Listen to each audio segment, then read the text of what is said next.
If the police hadn't come in like that, people wouldn't all have come running out of their houses to see what was going on. My husband and I saw 10 cops beating one man. My husband told the officers, "You've got him handcuffed." One of the officers answered, "Get out of here, nigger. Get out of here, all you niggers."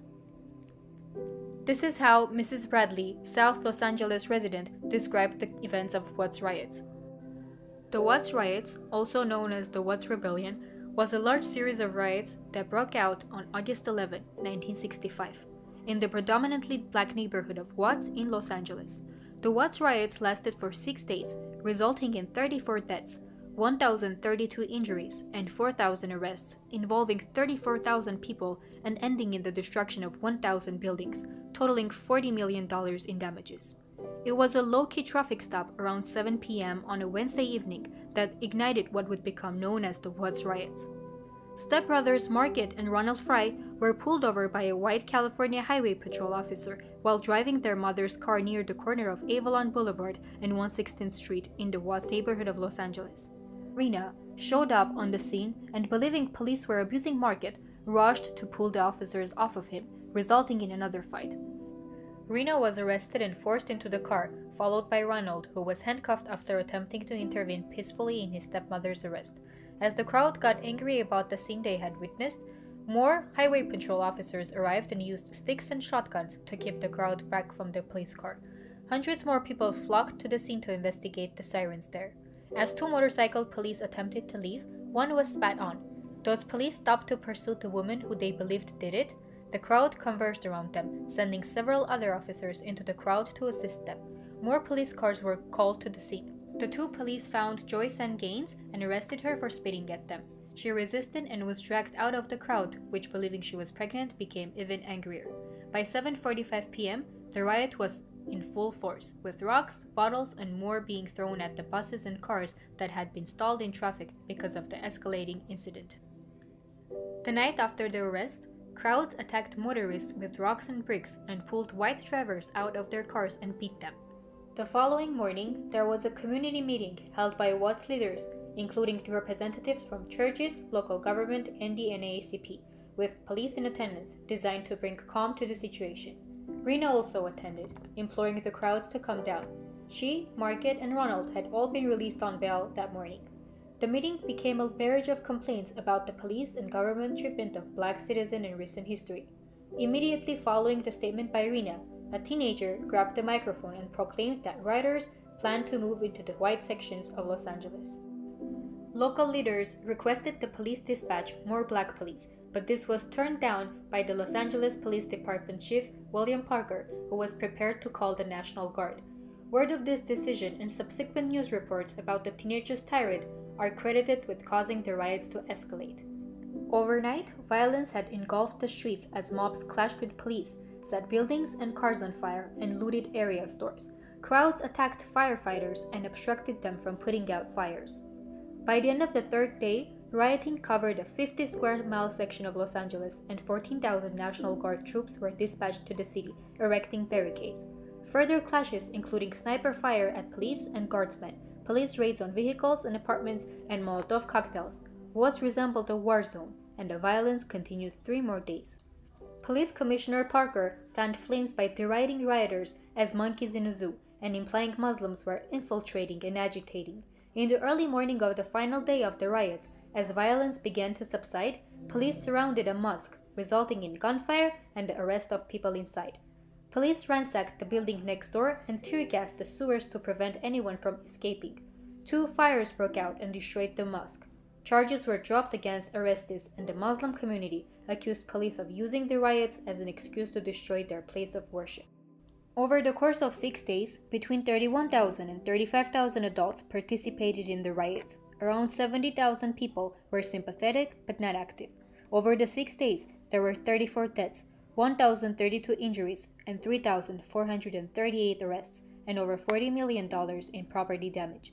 Many white Americans were fearful of the breakdown of social order in Watts, especially since white motorists were being pulled over by rioters in nearby areas and assaulted. Many in the black community, however, believed the rioters were taking part in an uprising against an oppressive system. The riot was an isolated event, with multiple urban riots across the country taking place in 1964 and 1965 prior to the Watts explosion. In 1964, there was a 3-day riot in Rochester, New York, leaving 4 dead in the New York City neighborhoods of Harlem and Bedford-Stuyvesant.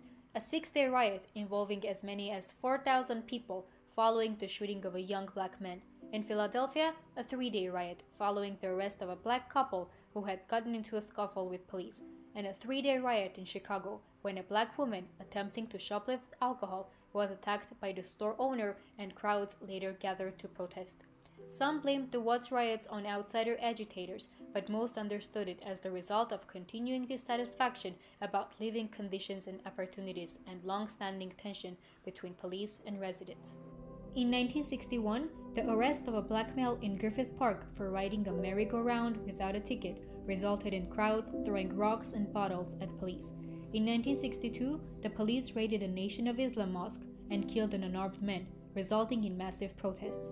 Over the 2 years leading up to the riot, 65 black residents were shot by police, 27 of them in the back and 25 of them unarmed. During that same period, there were 250 demonstrators against the living conditions there. It began with police and rioters clashing on a hot Wednesday night. Some believe it could have been stopped right then if law officers moved in force and sealed off the area. Perhaps so, perhaps not. But within a matter of hours, it was completely out of hand. More than 1,500 people were in the streets, many hurling rocks and bottles at the police or anyone else, some attacking the cars of people, white or Negro, who just passed by. 15 citizens injured, 19 officers hurt, none seriously, 31 arrested, 12 juveniles. More than 100 police rushed to the area, sealing off 8 square blocks in an effort at quarantine. The rioting subsided, then began all over again shortly before dawn. KNXT's camera car was hit by rock throwers early in the battle, then later tipped over by a mob of young men and set afire. Night of violence, of senseless stoning of cars and shops. Go ahead! Go ahead! Go ahead! Go ahead on! Number of stores broken into, liquor stores cleaned out by mobs. Geez, they really turned that thing over. Now they're going to burn it. It's all the way up. There it goes.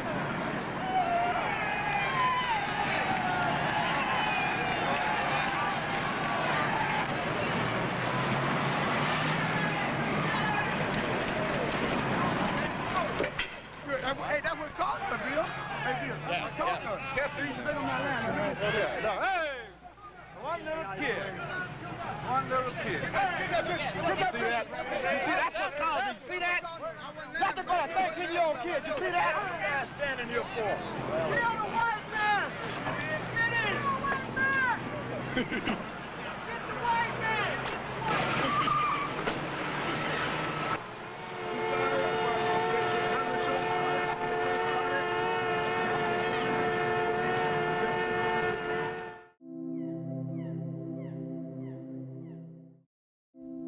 Over the course of these years, blacks have always protested for their rights and stood up for their freedom. After Watts riots, the protests have continued, and the most current one is Black Lives Matter. What is Black Lives Matter, and how it started? Black Lives Matter is an international activist movement originating in the African American community that campaigns against violence and systemic racism towards black people.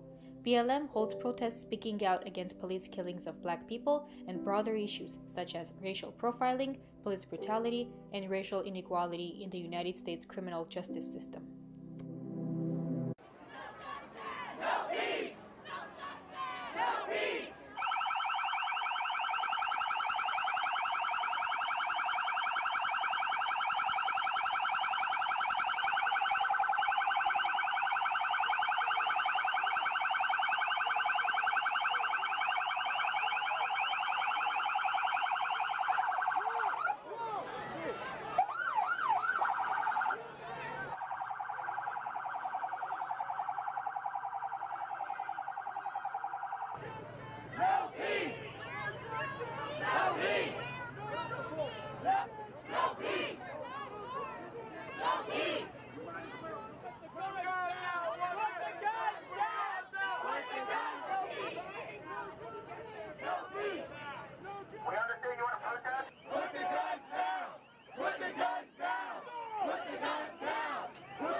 Let him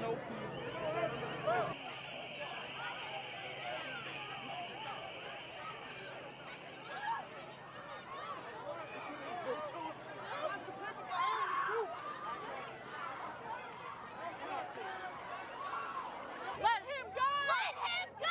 Let him go! You need 10 men. You wait. You wait. One bottle. Down, Russ.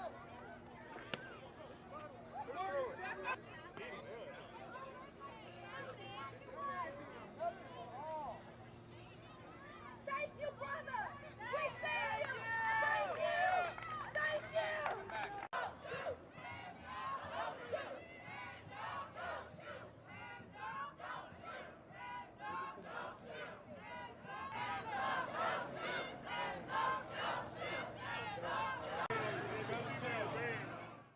In 2013, BLM began as a response to a court case, much like the direct action campaign that followed Brown versus Board of Education and other civil rights movements throughout American history, specifically the verdict in state of Florida versus George Michael Zimmerman.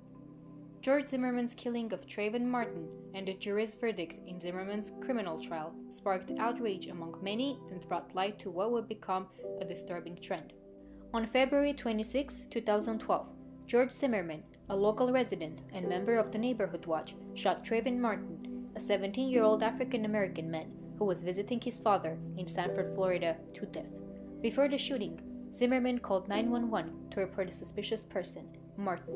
Despite the 911 operator instructing him to stay in his vehicle, Zimmerman confronted Martin.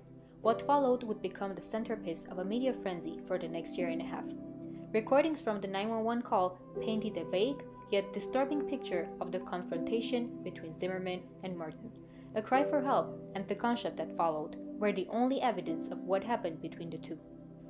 On March 19, 2012, the Justice Department and FBI announced the launch of an investigation into Martin's death.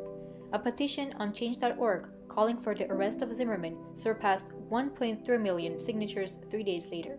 The next day, less than 1 month after Martin's death, President Obama made a public statement regarding the shooting, saying that the incident required soul searching. On March 26, 2012, 1 month after Martin's death, rallies were held across the country. Finally, on April 11, 2012, Zimmerman was formally charged with second-degree murder.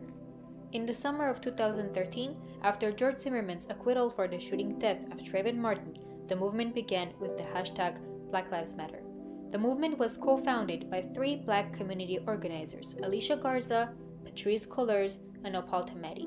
Garza, Cullors, and Tamati met through Black Organizing for Leadership and Dignity, a national organization that trains community organizers. They began to question how they were going to respond to what they saw as the devaluation of Black lives after Zimmerman's acquittal.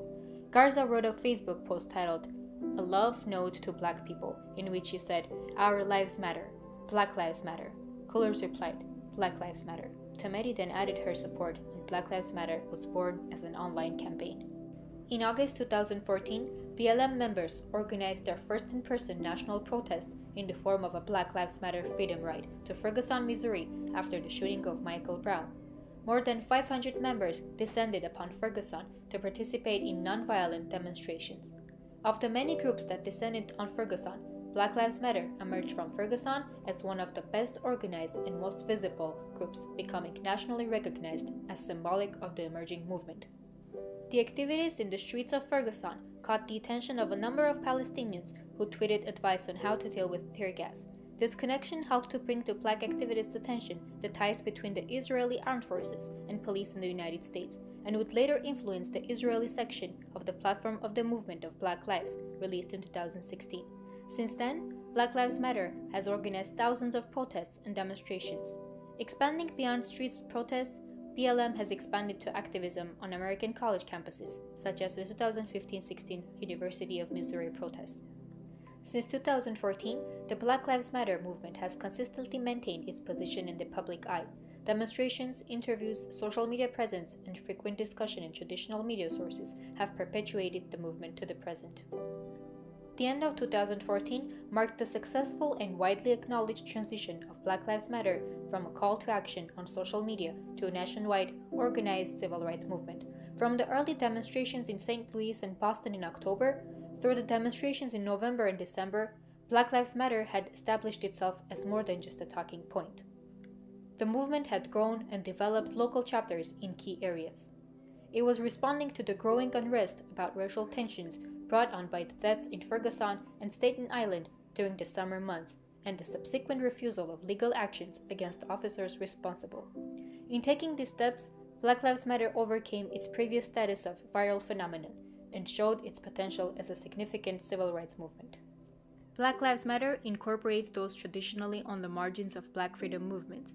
The organization's website, for instance, states that Black Lives Matter is a unique contribution that goes beyond extrajudicial killings of Black people by police, embracing intersectionality.